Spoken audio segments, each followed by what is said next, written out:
Oi, fala aí pessoal, bom dia. Você está escutando o Inglês no Rádio. I am your host, Foster Hodge. This is your daily dose of English.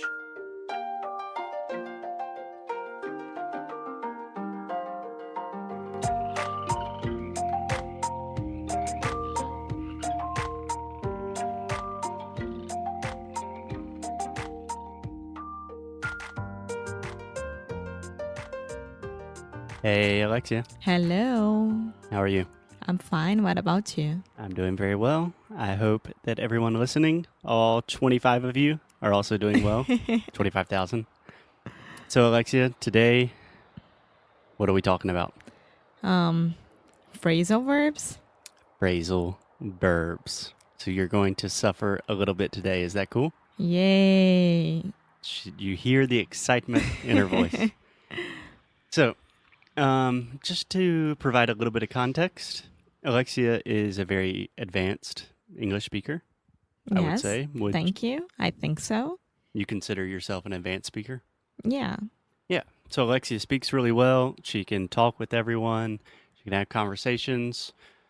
Maybe sometimes you can't find the perfect word that you would use in Portuguese, but you're very advanced, right? I can get along with people. Perfect. So one of the most common questions that I, as an English teacher, always receive is, I need help with phrasal verbs. Studying phrasal verbs in Cultura Inglês or whatever school, and I don't understand.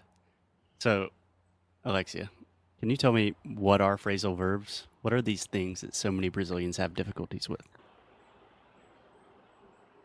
So what are phrasal verbs? I don't know what phrasal verbs are. I still have the same difficulties that I used to have when I was student as well. When I was a student. A student. Right.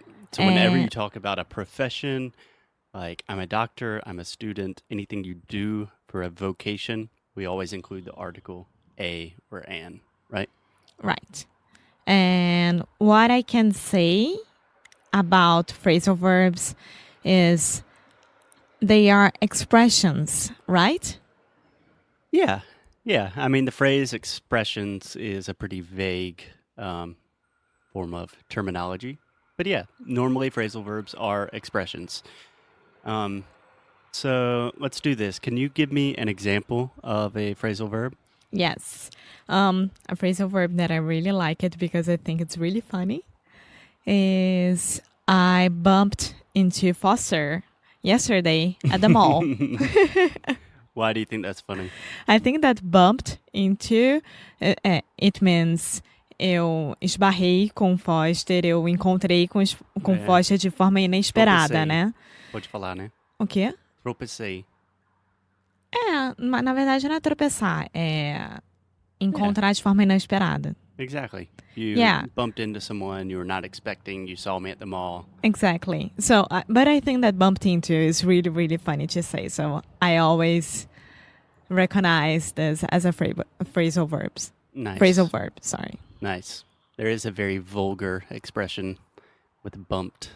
Yeah, I'm not going to include that in this family-friendly podcast. Okay, so I bumped into someone. Yes, that is a perfect example of a phrasal verb. So let's break this down and separate it and think about what it is. So first, we have the word bump. What kind of word is that? What part of speech is that?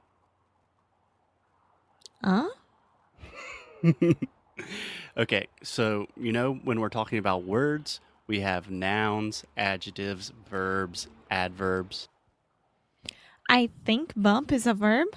Correct. Very good, Alexia. Bump is a verb, right? Verbs Yes. are like action words.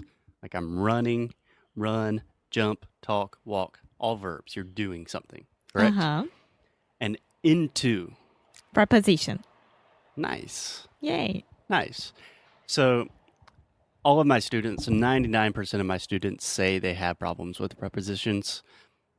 And most of them do because prepositions are difficult. Do you have any idea of how to explain what prepositions are? Most people can't do this. Most Americans can't do this. It's something that connects the phrase. Exactly. The phrase, I mean, the words in the phrase. Exactly. That is a great way to think about prepositions, is they are connecting words. Prepositions always have to do with connection. So they are connecting normally a verb or some sort of location or situation with the rest of the phrase, Uh-huh. right? So perfect. You analyzed everything perfectly, and that's exactly what a phrasal verb is. It's a verb, so it can be actually one or more verbs paired with one or more prepositions. So you have bumped into, you have get up, move out, find out, check in, all of these verbs that are connected with a preposition to create a phrasal verb, right? Yes. So that's pretty easy. Yeah, when you think about it, yeah, of course. Yeah, so the format, the structure is pretty easy, but why do you think they're so difficult for Brazilians then? I think that the normal ones like get up, move on, and the other one that you just said that I can't remember now, we don't recognize it as a phrasal verb because it's really easy and we use it on the daily basis of a phrase. Right, you just think of it as an expression. Yes, we don't think as a phrasal verbs, but when someone asks me, do you know any phrasal verbs? I will never say get up, move on, ever. Right, right. So this is where I think most of the difficulty comes from. Because when people are thinking about phrasal verbs, they are thinking about it in isolation, which is weird. It's not the way we do it. But the real reason that phrasal verbs are so difficult is because almost all the time they can't be translated directly. So when you say, I bumped into someone, if you literally translate that, a bump is like a bump in the road.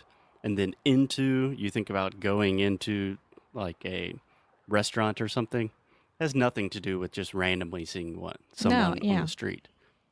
Another example, if you think of to put up with, like if you say I cannot put up with my boss, you're saying like não aguento mais o meu chefe, right?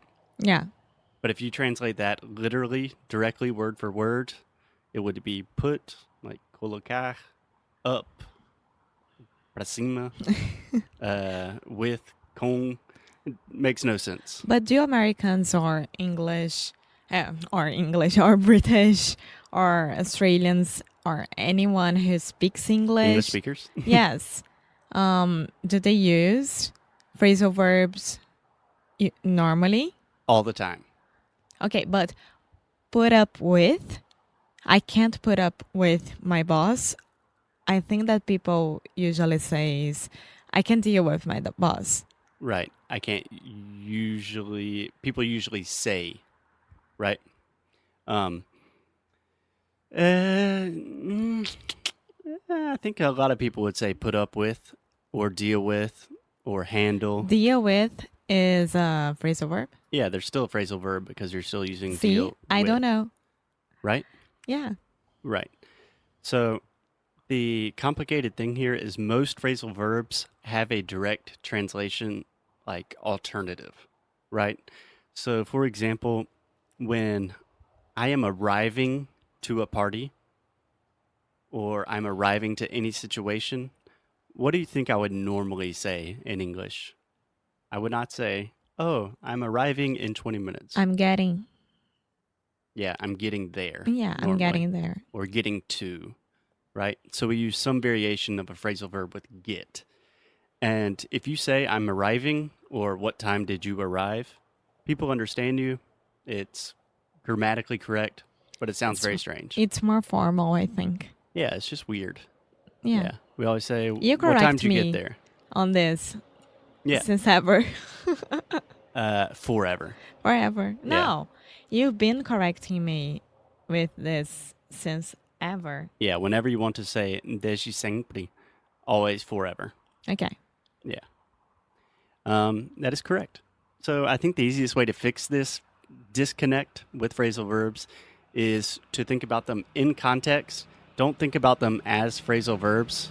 Big truck going by. But, for example, instead of thinking to put up with as this complicated thing, just think of it as an expression. To put up with means aguantar, right? And then you can really start incorporating these phrasal verbs into your everyday speech. Okay. Perfect. So the first thing is a mindset shift. The next thing is practicing these and putting them into your English every day. And in the next episode, we're going to talk about some examples of phrasal verbs. That sound good? Yes. Alexia does not look happy.